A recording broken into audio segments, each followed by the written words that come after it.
नमस्कार. मी डॉक्टर रामलिंग पुराणे, अध्यक्ष बसव प्रतिष्ठान. बसव प्रतिष्ठानच्या माध्यमातून गेले अनेक वर्षापासून महाराष्ट्र राज्यातील जनसामान्यांना न्याय मिळवून देण्यासाठी अनेक आंदोलने झाली आहेत, होत आहेत. बसव प्रतिष्ठानच्या माध्यमातून राज्यातील आझाद मैदान येथे होमगार्ड बांधवांना न्याय मिळवून देण्यासाठी आंदोलन झालेलं आहे. दिल्लीतील जंतर मंतर मैदान येथेही आंदोलन झालेलं आहे. जवळपास 48-49 आंदोलने बसव प्रतिष्ठानच्या माध्यमातून यशस्वी आंदोलने झालेले आहेत. जनसामान्याचे विषय, मग ते शेतकऱ्यांचे असतील, मग ते गोरगरीब जनतेचे असतील, रेशन कार्डचा विषय असेल, खेडोपाडींना जोडणारा रस्ता असेल, किंवा गोरगरिबांचा आरोग्यविषयक विषय असेल, या विषयावर यासह विविध जनसामान्यांच्या समस्यावर बसव प्रतिष्ठानने विविध आंदोलने करून शासन दरबारी पाठपुरावा करून त्यांना न्याय मिळवून देण्याचा प्रयत्न बसव प्रतिष्ठानच्या माध्यमातून करण्यात आलेला आहे. आता यावेळी मी पुन्हा एकदा हा विषय फक्त महाराष्ट्र राज्यातला हा विषय नसून संपूर्ण देशवासियासाठी हा विषय आहे.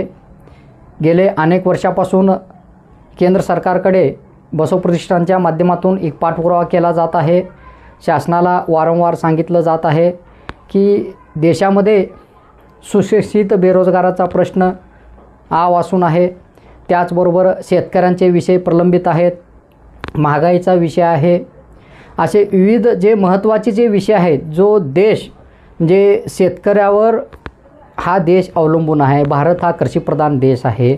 तरी त्या शेतकऱ्यांना त्यांच्या हक्काचा मोबदला, त्यांच्या हक्कातला मोलभाव न मिळत नसल्यामुळे आज हे हालाकीचे जीवन त्या शेतकरी बांधवांना जगावं लागत आहे. सुशिक्षित बेरोजगाराचा प्रश्न तसंच आहे. अनेक वेळा शासनाला आम्ही पत्रव्यवहार केलेला आहे. शासन दरबारी आम्ही सांगितलेलं आहे, जो भारताचा जो गरिबी रेशो आहे, जर जनगणनेनुसार आपण फक्त जातीय निहाय जनगणना करायला मागणी करतो शासनाला, परंतु मुळात जर आपण गरिबी रेशोची जनगणना जर करायला भाग पाडलं तर आजही अनेक लोक गरिबी रेशोखाली जगत आहेत. आणि आम्ही शासनाकडे वारंवार विनंती केलेली आहे की प्रत्येक कुटुंबामध्ये 6 व्यक्तीच्या पाठीमागे एक शासकीय किंवा निमशासकीय नोकरदार तुम्ही द्या, आणि त्यामध्ये शेतकऱ्यांच्या कुटुंबाला प्राधान्य द्या, अशी मागणी आम्ही शासनाला वारंवार केलेलं आहे. आणि आम्ही प्रमुख मागण्या आम्ही शासनाजवळ ठेवून बसव प्रतिष्ठानच्या माध्यमातून एक जन आंदोलन छेडण्याचा विचार आमचा चालू आहे. आणि 1-1.5 महिन्यामध्ये यावर मी सविस्तर तुमच्याशी बोलणार आहे. परंतु आज मी तुमच्यासमोर यासाठी आलेला आहे की देशामध्ये जे महत्त्वाचे जे विषय आहेत, आपण फक्त नोकरीच्या पाठीमागं लागलेलो आहोत, परंतु शासन मात्र नोकरी शिल्लकच ठेवत नाही आहे. सर्व सरकारी आस्थापना हे प्रायव्हेटायझेशन करत आहे. त्यावर कोणी बोलायला तयार नाही. प्रत्येक राजकारणी व्यक्ती आपापलं पोळी भाजून घेण्यास तयार आहे. परंतु जनसामान्य नागरिकांचे प्रश्न सोडवण्यासाठी कोणतेही राजकीय पक्ष पुढाकार घेत नाही आहे.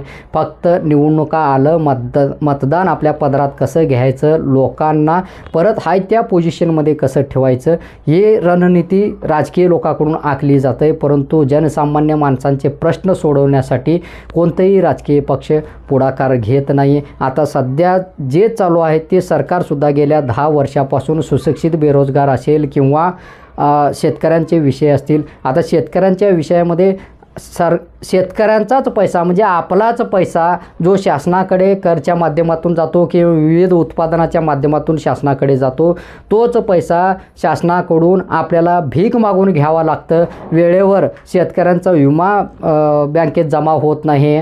अनेक प्रश्न शेतकऱ्यांचे जे आहेत, जे शेतीविषयक बी बियाणे असतील किंवा विम्याचा प्रश्न असेल किंवा दुष्काळग्रस्त जाहीर करत असताना अनेक वेळेस अनेक जिल्ह्यामध्ये अन्याय केला जातो. दुष्काळजन्य परिस्थिती असताना सुद्धा दुष्काळ जाहीर केला जात नाही. वारंवार शेतकऱ्यांची पिळवणूक केलं जातं. शेतकऱ्यांचं ज्यावेळेस पिकवलं जातं, अधिक प्रमाणात ज्यावेळेस पिकतं, तेव्हा बाहेरून माल आयात करून त्या शेतीचा जो मोलभाव हमीभाव मिळणार आहे त्यालाही दाबण्याचा प्रयत्न केलं जातं. आणि शासनाकडून तुटपुंजी मदत करून एक शेतकऱ्यांना सहानुभूती दाखवण्याचा प्रयत्न केला जातो. मुळात आपल्या हक्काचाच पैसा आपल्याला मिळण्यासाठी एक संघर्ष करावा लागतं, आणि तेही पैसा एक तुरळक प्रमाणात पैसा आपल्यापर्यंत पोहोचतो. ह्या सर्व प्रश्नावरती ह्या सर्व प्रश्नावरती विविध सुशिक्षित बेरोजगाराचा विषय असेल, शेतकऱ्यांचा विषय असेल किंवा जनसामान्याच्या विविध काही प्रश्न असतील किंवा नोकरी संदर्भातला विषय असेल की प्रत्येक घरामध्ये एक व्यक्तीला कशी नोकरी देता येईल हे विषय असेल किंवा महागाईचा विषय असेल, तर ह्या जेन्युअल काय 3-4 महत्त्वाचे मुद्दे घेऊन बसव प्रतिष्ठानच्या माध्यमातून आम्ही एक आंदोलन छेडणार आहोत. आणि या आंदोलनासाठी संपूर्ण महाराष्ट्रभरातून, विशेष म्हणजे हे आंदोलनाचं मूळ स्रोत धाराशिव जिल्ह्यातून उमरगा तालुक्यातील मुरुम शहरातून याचे उगम राहील. आणि हे आंदोलन आपल्याला मोजक्यात आपल्याला लक्षात येईल की आपण आंदोलन सुरुवात करतो एका खेडापाड्यातून, पण हे आंदोलन आपल्याला देशव्यापी आंदोलन करायचं आहे. आपल्या जे मागण्या आहेत देशव्यापी मागण्या आहेत, केंद्र सरकारकडे मागण्या आहेत. शेतकऱ्यांचा जो विषय आहे तो विषय शेतकऱ्यांचा विषय, शेतकऱ्यांच्या घरी आम्ही एक प्राधान्याने मागणी केलेली आहे की शेतकऱ्यांच्या घरी एखादा तरी शासकीय नोकरदार असायला पाहिजे, भलं त्यांना 15,000 ते 20,000 पगार द्या. म्हणजे शेतकरी कर्जबाजारी होणार नाही, शेतकऱ्याच्या मालाला भाव द्या, शेतकरी परत तुमच्याकडे कर्ज मागायला येणार नाही. शेतकऱ्याच्या मालाला भाव मिळत नसल्यामुळे शेतकरी कष्ट करून पिकवून सुद्धा तो सुखाने जगू शकत नाही. हे असे अनेक प्रश्न प्रलंबित असूनसुद्धा शासन यावरती गांभीर्याने दखल घेत नसल्यामुळे अशा अनेक सुशिक्षित बेरोजगाराची संख्या दिवसेंदिवस वाढत आहे. म्हणजे जसे जसे शिक्षणाचे प्रमाण वाढत जाईल, शिक्षणाचा रेशो वाढत जाईल, साक्षरता रेशो वाढत जाईल, तसतशा नोकरीच्या प्रश्न उद्भवत जाणार आहेत. प्रत्येक व्यक्ती, प्रत्येक घरामध्ये प्रत्येकाला वाटतं आपला मुलगा शिकावा, आपली मुलगी शिकावी, त्याला शासन दरबारी नोकरी लागावे, निमशासन दरबारी नोकरी लागावे, प्रत्येकाची ही अपेक्षा असते. आपण मूळ मुद्दा आम्हाला जे शासनाला जे आमची मागणी आहेत, एक पहिला मुद्दा असा आहे की पहिला मुद्दा शेतकऱ्यांशी निगडीत विषय आहेत. त्यामध्ये काही स्वामीनाथन आयोगाचे पण विषय आहेत, स्वामीनाथन आयोगाने केलेल्या मागण्या पण त्यामध्ये आपण समावेश करणार आहोत.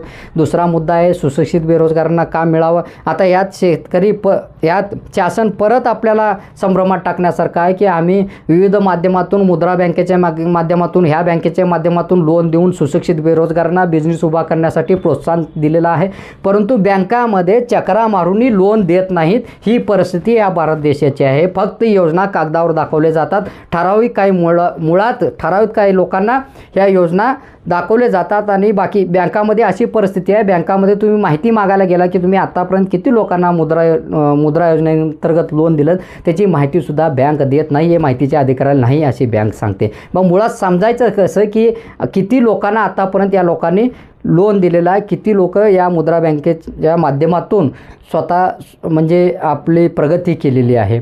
मुळात हा फक्त योजना कागदावर दाखवायचा आहे आणि लोकांना संभ्रमात काढायचा आहे. आम्ही या योजनात पैसा दिलं, त्या योजनात पैसे दिलं, आम्ही किसान सन्मान निधी देतोय, महिन्याला 2,000 देतोय, केंद्र सरकार देतो, राज्य सरकार देतोय, पण जे पैसा तुमचंच आहे तेच पैसा तुम्हाला मिळतोय. तुमच्या मालाला जर हमी भाव मिळालं तर तुम्हाला भीक मागण्याची गरज नाही. असे मूळ जे महत्त्वाचे जे मागणे आहेत, जे शेतकऱ्यांचे विषय असतील, मग सुशिक्षित बेरोजगाराचे विषय असतील, मग महागाईचे विषय असतील, अशा विविध प्रश्न घेऊन, विविध मागण्या घेऊन बसव प्रतिष्ठानच्या माध्यमातून 1 ते 1.5 महिन्यामध्ये एक देशव्यापी आंदोलन छेडण्यात येणार आहे. आणि ह्या आंदोलनात संपूर्ण राज्यभरातून, देशभरातून मी जनसामान्य नागरिकांना, मग शेतकरी असतील, सुशिक्षित बेरोजगार असतील किंवा महागाईच्या विरोधात जे त्रासलेले असतील, अशा अनेक जनसामान्य नागरिकांना मी एक कळकळीची विनंती करतो. आम्ही जे आंदोलन उभा करतोय त्या आंदोलनाला आपला